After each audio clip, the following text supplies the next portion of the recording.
예. 오늘도 민족 대명절을 맞아서 가족이라는 거에 대해서 좀 얘기를 해보려고 합니다. 예, 그래서 제가 일단 이제 우리가 필요할 때 가장 큰 도움이 되는 게 가족, 뭐 가족은 아니죠. 사실 솔직히 냉정하게 말해서 어, 가족한테 물론 큰 도움을 받을 수 있는 부분도 있고 또 가족이라는 사람들이 굉장히 혈육에 굉장히 가장 믿을 만한 사람들이긴 하지만은 또 사실 사회에 나와갖고 도움을 받는 게 가족보다는 사실 사회 친구들이나 계약 관계인 뭐 사업상 파트너인 이런 사람들에게 더 큰 실질적 도움을 받는 경우가 많다는 거죠. 그러니까 꼭 가족이 인생에 가장 도움이 되는 존재들이다. 이렇게 생각하기는 좀 힘들어요. 그러니까 내가 지금 가정을 부정하자고 이런 얘기를 하는 게 아닙니다. 자, 그리고 근데 이제 이게 가장 큰 걸림돌이 되는 사람들이 있잖아요. 그러니까 내 인생에 가장 방해가 되는 사람들.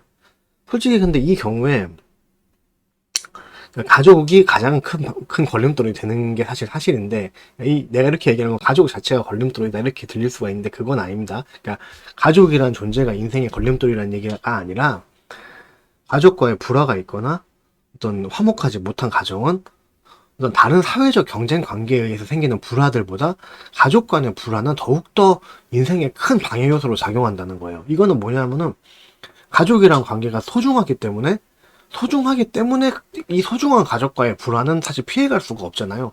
그러니까 뭐 어떤 사회적인 경쟁 관계나 사회적인 어떤 이 불화 관계에 있는 사람들은 내가 그 사람들을 분명히 어떤 실질적인 이유가 있어서 그 사람들하고 경쟁을 하는 거고, 그리고 그러니까 이 어떤 사업적인 관계, 현실적인 문제를 갖고 경쟁하는 거는 이건 사실 갈등이 아니잖아요. 그냥 어떤 구체적인 내용이 있는 경쟁이지. 근데 이 가족끼리의 불화가 있으면 이거는 피해갈 수가 없단 말이에요. 그렇기 때문에 가족과의 불화는 그냥 보통 사회에서 만나는 사람들과의 불화보다 더욱 더 크게 인생의 방해 요소로 작용한다. 이 얘기입니다. 그러니까 어린이들 같은 경우도 뭐, 그렇죠. 표정이 어둡다거나 이상한 행동을 반복하는 어린이들 같은 경우도 보면은 90% 이상, 99.9% 솔직히 그 사람들, 그 자녀들이 아니, 그런 어린이들은 그 부모들이 문제인 경우가 되게 많아요. 반드시 그 가정에 어떤 문제가 있습니다. 그런 애들은.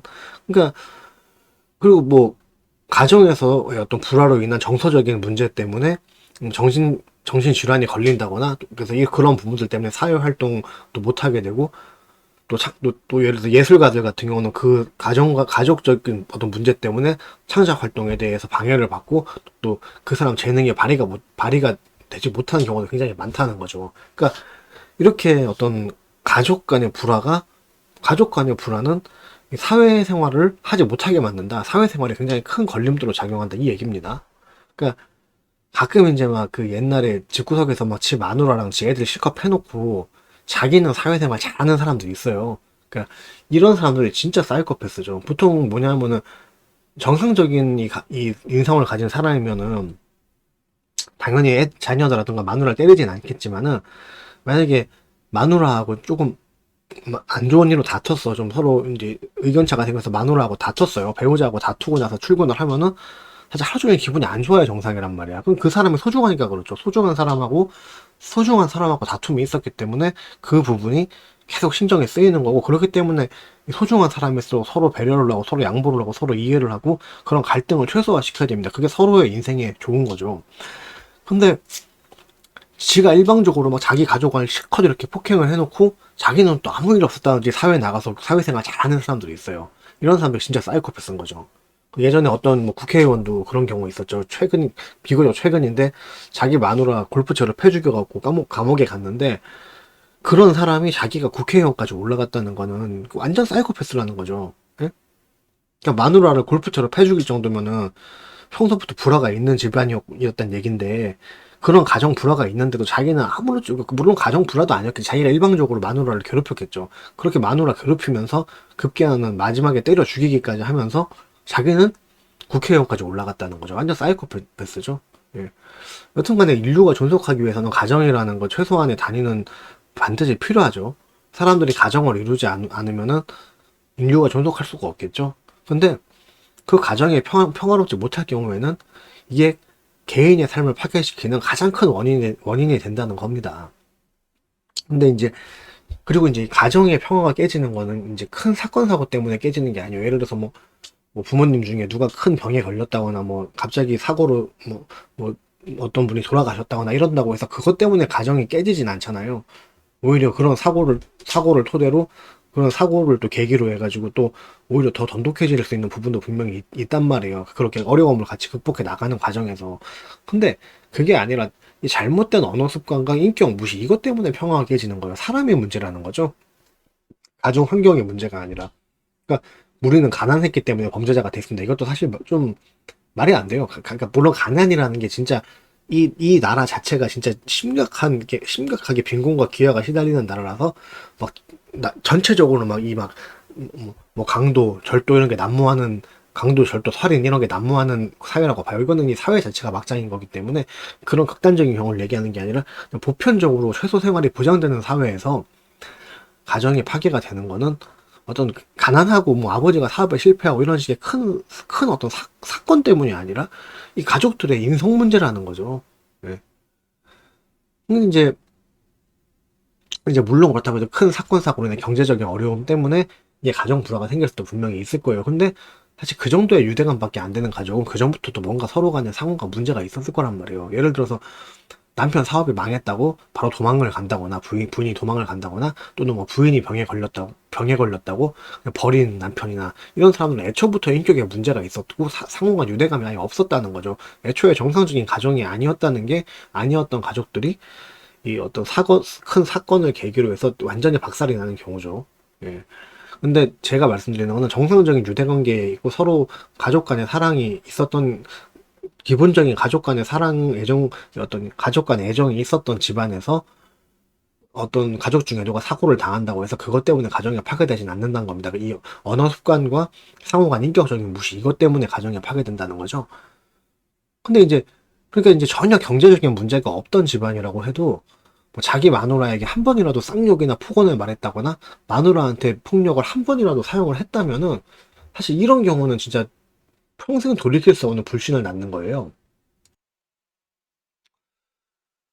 예. 그 젊었을 때 이제 폭력을 당했던 마누라라면은 남편이 늙고 죽어간다고 해서 절대로 그 원한을 잊질 않습니다. 이거는 돌이킬 수 없는 실수를 한 거예요, 지금 남편이. 그렇기 때문에 내가 가정을 이루겠다고 마음을 먹었으면은 절대로 내 가족에겐 폭력이나 폭언을 행사하지 않겠다는 그 폭력과 폭언을 살인, 강도, 강간 정도의 중범죄이자 철저한 금기 사항으로 진짜 나는 절대로 가족에게 폭력과 폭언을 행사하지 않겠다 이렇게 맹세를 할 수 있는 그런 사람들만이 그 결혼을 할 자격이 있다 이겁니다. 그러니까 옛날 그 아버지들이 했던 식으로 막 자기 애새끼들 존나게 패고 막 저녁에 그러고 패놓고는 저녁에 아이스크림이랑 과자 사들고 들어오고 막 이런 사이코 같은 짓으로 이게 용서받을 수 있다고 생각해서는 절대 안 된다는 거예요. 근데 이게 한국의 기존 가정의 형태들을 보면 어때요? 그- 그냥 마누라한테 구타 폭언하고 이런 걸로 코미디 소재로 사용할 정도로 가정폭력과 폭언이 일상화되어 있던 국가가 바로 한국이죠. 그러니까 이게 이것도 마찬가지 유교 탓인데 조선시대 내내 어떤 중국으로부터 그 압박을 계속 받았죠. 그럼 그렇게 중국으로부터 당한 압박을 또 아래 계급들한테 풀었죠, 양반들은. 그러면은 또 양반들한테 당한 억울함을 이 애비 새끼들은 또 집에 와서 집 마누라와 자식 상대로 해소를 했다 이겁니다. 이게 한국은 이렇게 이 기나긴 내리깔굼의 역사를 가진 나라가 바로 한국이에요. 그러니까 왜냐하면 유교 사상과 가부장제에 의해서 어떤 병신 같은 놈도 지 가정에서는 왕으로 군림할 수가 있었다는 거죠. 예. 그러니까 사회에서 당한 어떤 억울함을 지가 가정에서 왕 노릇을 하면서 그걸로 이제 해소를 했다 이겁니다.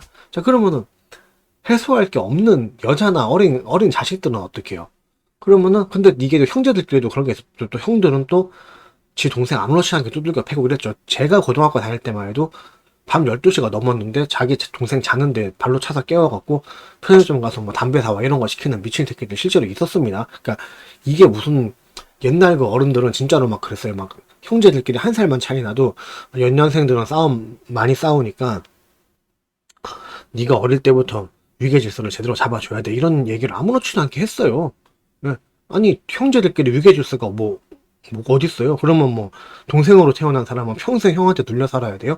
말도 안 되는 소리죠. 네. 물론 당연히 이제 외국 가정에도 형이 조금 더 리드를 하는 구간은 분명히 있는데, 그렇다고 해서 전통적인 한국 가정에서처럼 완전히 진짜 무슨 그 조폭 서열처럼 그렇게 막 밤에 자는데 발로 차서 깨우고 이럴 정도로 그렇게 개 막장같이 그런 식의 위계질서는 안 잡죠. 정상적인 사회에서는. 여튼 간에 이런 식으로 이제 어떤 그 해소할 데가 없는 여자나 어린 자식들은 어떻게 해요? 자식들은 지가 장가가서 지 가정을 만들면 또 지 가족한테 똑같이 하고, 또 여자들은 지 아들이 또 지 아들이 결혼해서 며느리가 생기면 또 지가 시어머니 되면 또 며느리한테 똑같이 복수를 했어요. 그러니까 어떤 이렇게 이제 가정에서의 폭언과 폭력과 잘못된 유괴 질서는 한 나라의 어떤 보편적인 가정의 형태를 파괴시키고 이걸 계속 대물림을 하면서 민족 정서를 썩게 만드는 거예요.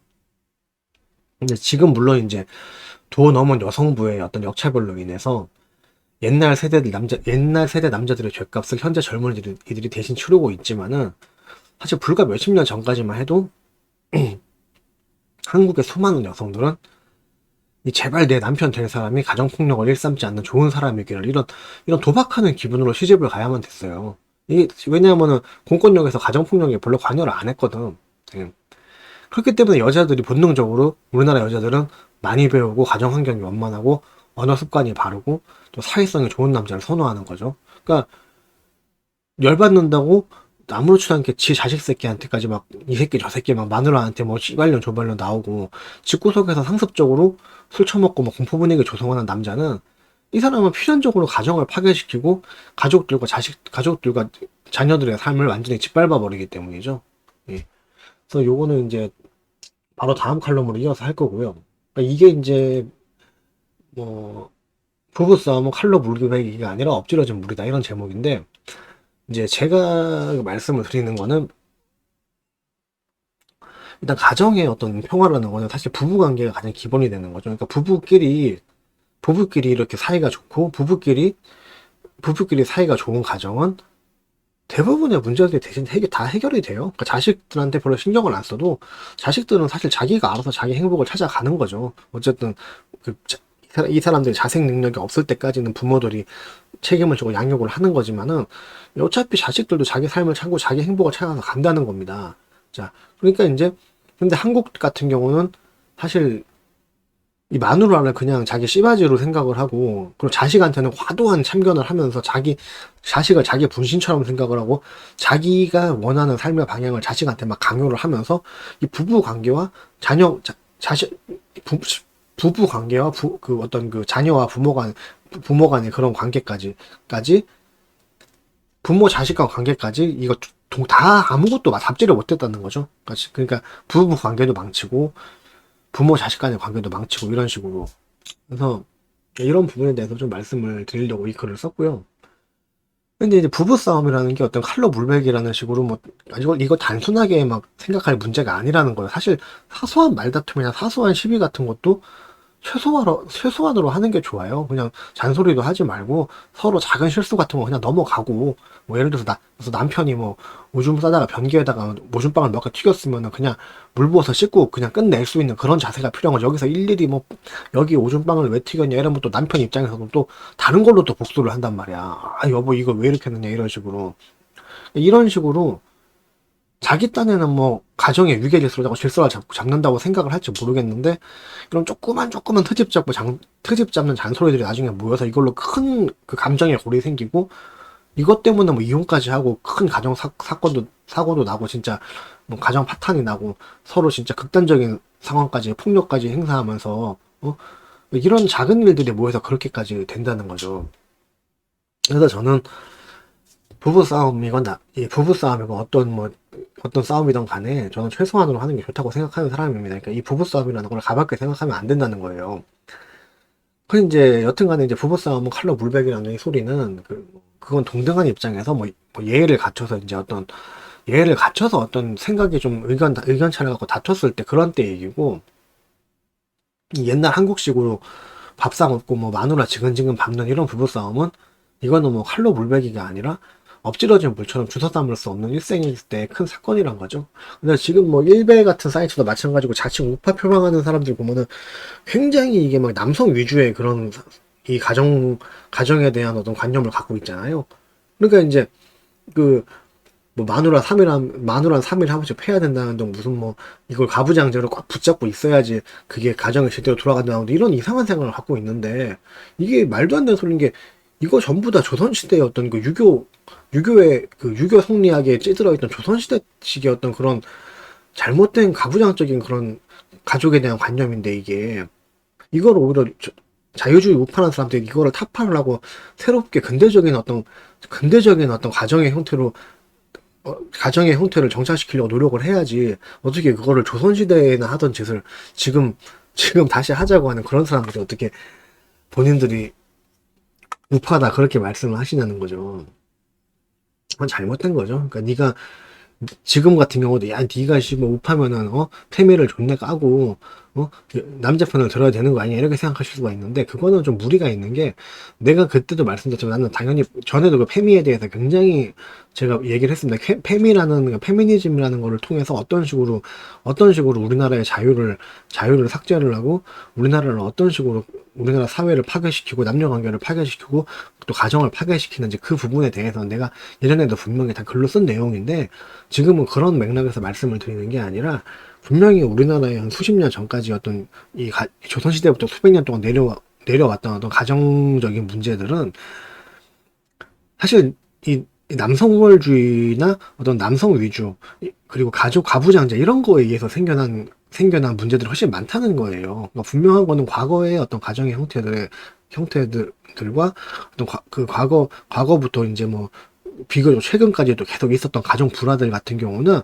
사실 이게 남성들에 의해서 또 남성들의 잘못에 의해서 이게 발단이 된 경우가 대부분 더 많았다 그 얘기입니다. 그래서 이런 부분에 대해서 부정을 하시면 안 돼요. 그리고 지금 같은 경우도 마찬가지인 게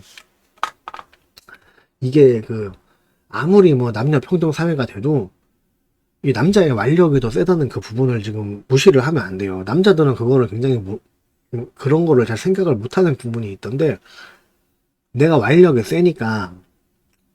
본인이 완력이 세니까 완력이 약한 다른 가족들에 대해서는 그걸 못 느끼는 거예요.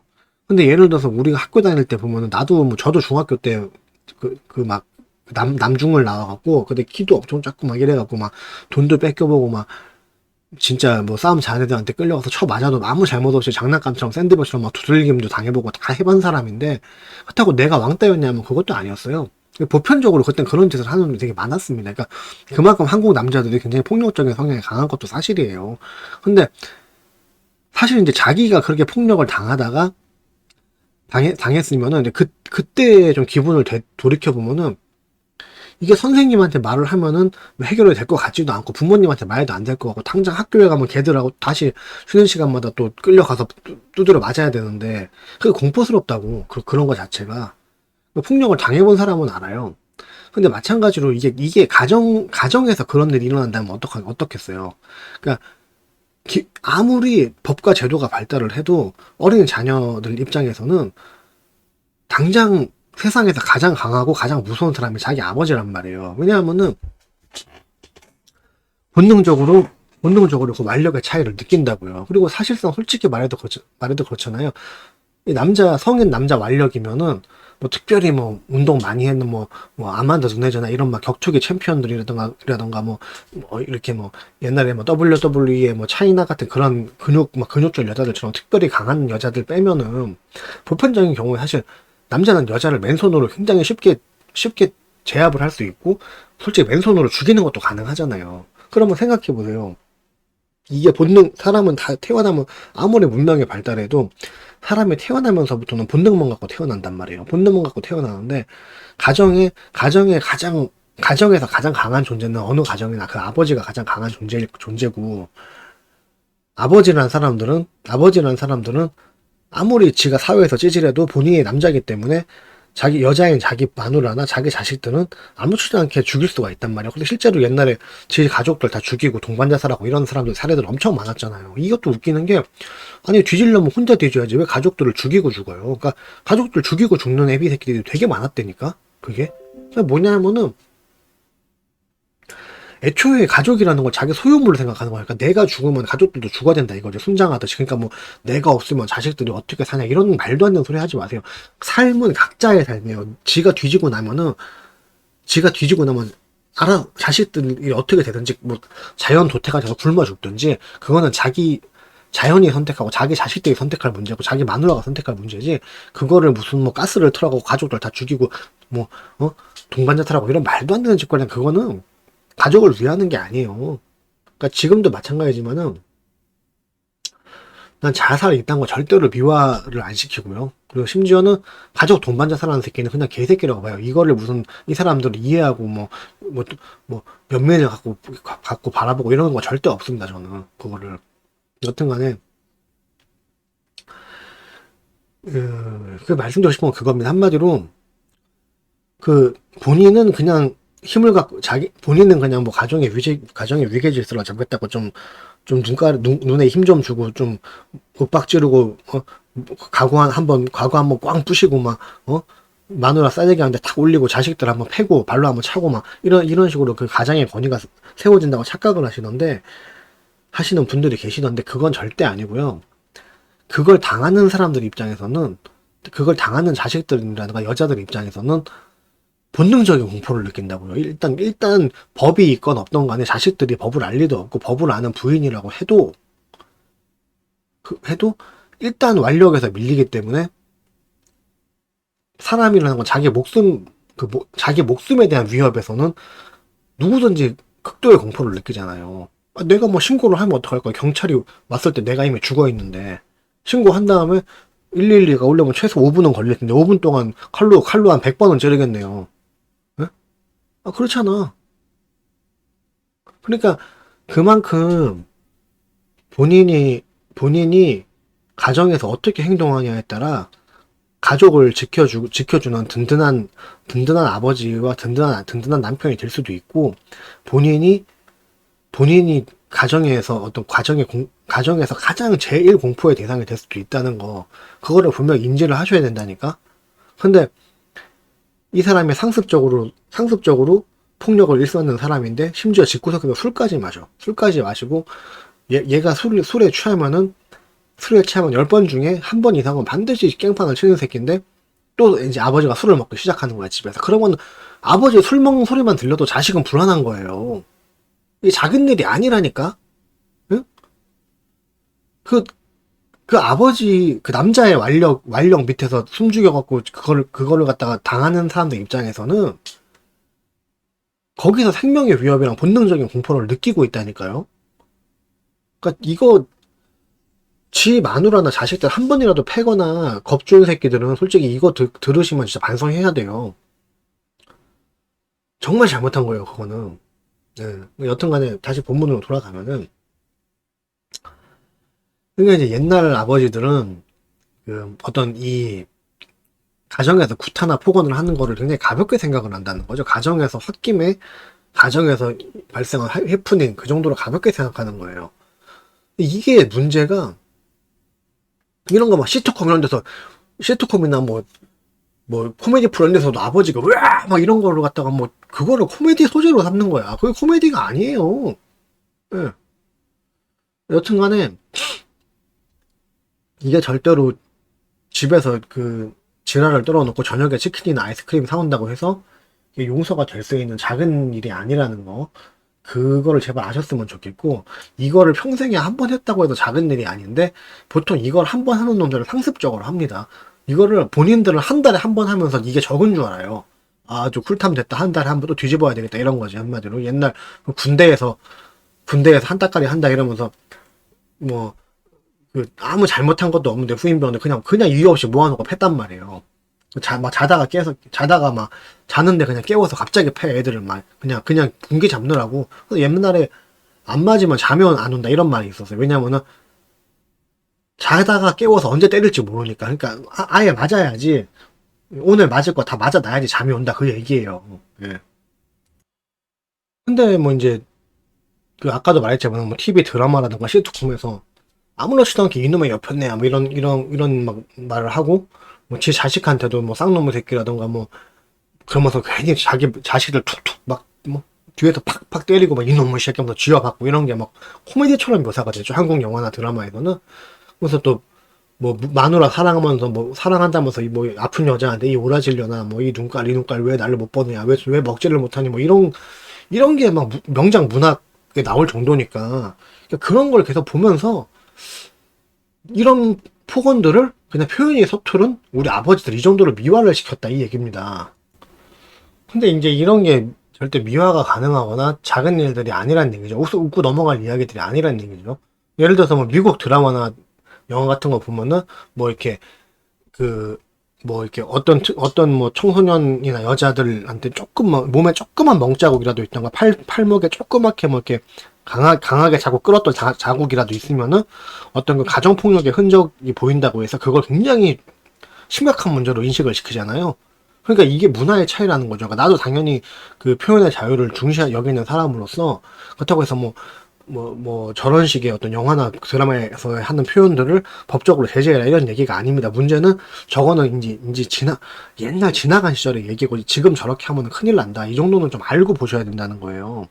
근데 이제 미국 같은 경우는 비교적 근대에 나온 어떤 그런 매체들에서는 근대가 배경인 드라마나 어떤 영화에서는 그런 가정폭력이나 알코올 중독인 아버지들이 얼마나 심각하게 자식들한테 큰 인생의 피해를 주고 있는지에 대해서 굉장히 무겁고 심각하게 다루는 반면 한국에서는 술 먹고 집구석에서 술 먹고 막 마누라한테 윽박 지르고 자식한테 윽박 지르고 쥐어받고 이런 거에 대해서 굉장히 가볍게 해프닝 정도로 다루고 있다 이 얘기입니다. 그러니까 이거를 보시고 이게 진짜 가벼운 문제구나 이런 식의 인식이 생길 수가 있다는 거죠. 예. 그러니까 보세요. 뭐 근데 이제 한국 영화에서는 뭐 이런 것까지 나왔죠. 자기 동거녀한테 뭐 씨발려나 뭐 보지가 벌렁벌렁 하나 막 이딴 말까지 나왔는데 문제가 미국에서는 술을 처먹고 자기 자식한테 그 막 자기 자식 팔목이라 다 뭐 확 휘어잡고 이러면은 그게 굉장히 잘못된 폭력 가장이라고 무겁게 그거를 인식을 시키고 있는데 한국 영화에서는 어떻게 했어요? 이 자기 씨발려나 보지가 벌렁벌렁 하냐 이 얘기를 한 놈이 더 다름 아닌 그 영화의 주인공이었고 심지어 선역이에요. 이 사람이 속마음은 사실 따뜻하다. 속마음은 따뜻한 의리의 사나이. 이런 정도로 묘사를 한 거예요. 이 사람을. 근데 어떻게 같이 사는 여자한테 같이 산다고 하면 이건 사실혼 관계인데 사실혼 관계에 있는 여자한테 보지가 벌렁벌렁하냐 이런 말을 아무렇지도 않게 하는 그것도 친구들이 보는데 그런 얘기 하는 사람이 이 사람이 어떻게 선역이고 속마음이 따뜻한 의리의 사나이가 될 수가 있겠어요. 이 사람들이. 그러니까 사람들이 한국 남자들은 아주 일상적으로 그냥 가정에서 자기 자식한테도 망할 새끼, 개새끼, 이 새끼, 저 새끼, 마누라한테도 씨발년, 조발년, 그렇게 할 수 있는 그런 정서가, 기존에 그런 정서가 있으니까 또 이런 미디어가 사람들한테 받아들여지는 거겠죠. 그러니까 이거는 미디어 탓이라는 얘기가 아닙니다. 그러니까 이런, 또 이게 상호 간에 서로 작용을 한다는 거죠. 그런 정서가 있으니까 이런 미디어들이 또 받아들여지는 거고, 이런 미디어들을 계속 보면서 또 사람들이 또 그런 정서를 계속 가진다는 거죠. 근데 이런 생각은 이제 바뀌어야 된다는 거죠. 제 거듭 말하지만은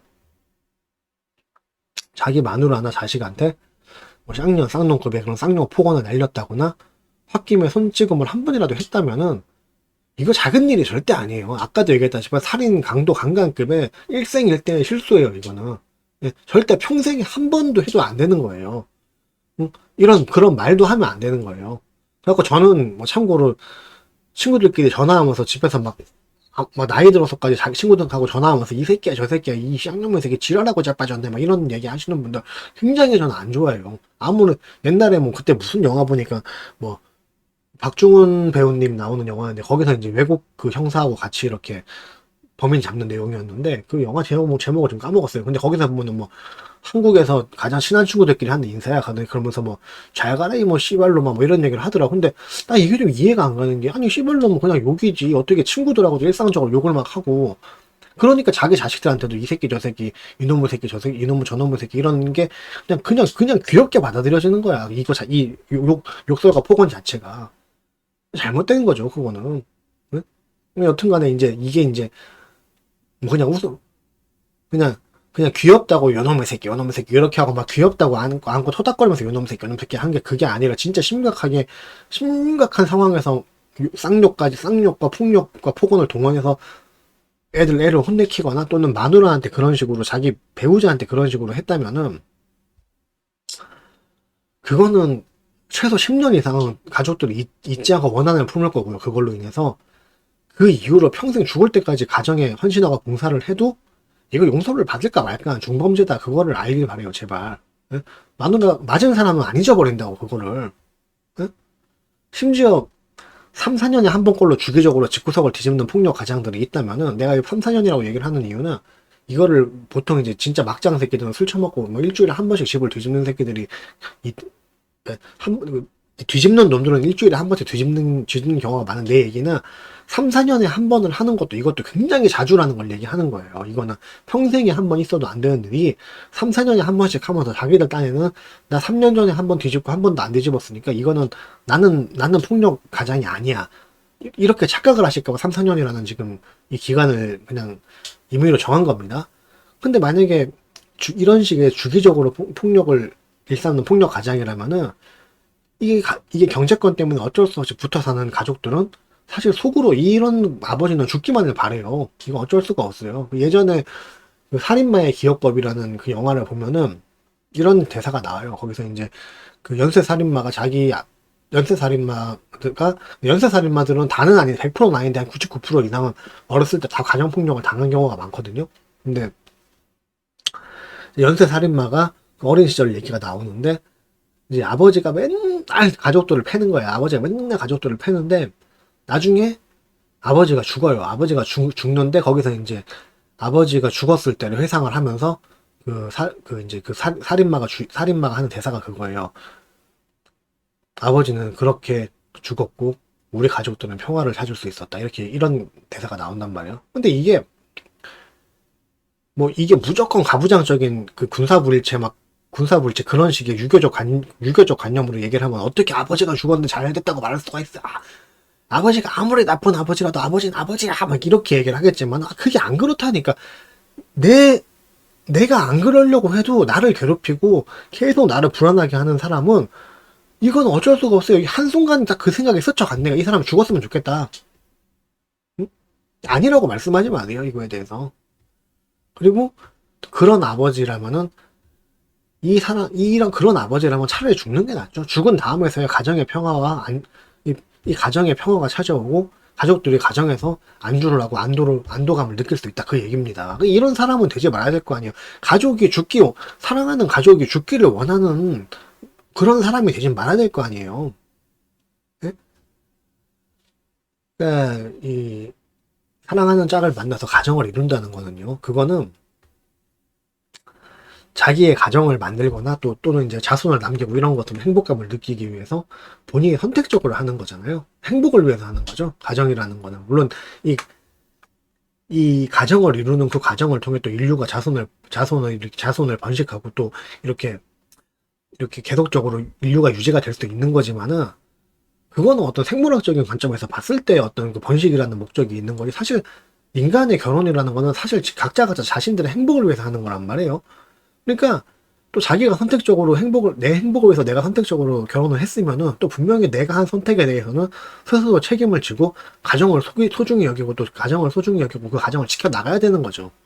그러니까 제발 이제 구시대적 통념과 의무감에 사로잡혀서 뭐 하기도 싫은 결혼을 괜히 억지로 한다거나 또는 유교식 가족관에 사로잡혀서 지 마누라와 애새끼들을 그냥 자기 몸종 또는 또 마누라는 그냥 섹스 도구, 출산 도구 이런 식으로 생각을 하는 사람들이라면은 또 그렇게 생각하면서 이 가족들을 자기 하인들 정도로 생각하면서 지가 가정의 왕으로 군림하기 위해서 이 결혼을 하는 사람들이라면 이런 사람들은 가정을 가지면 안 돼요. 제발 주제 넘게 결혼을 해서 가정을 만들고 이 불행을 대물림하지 마시길 바랍니다.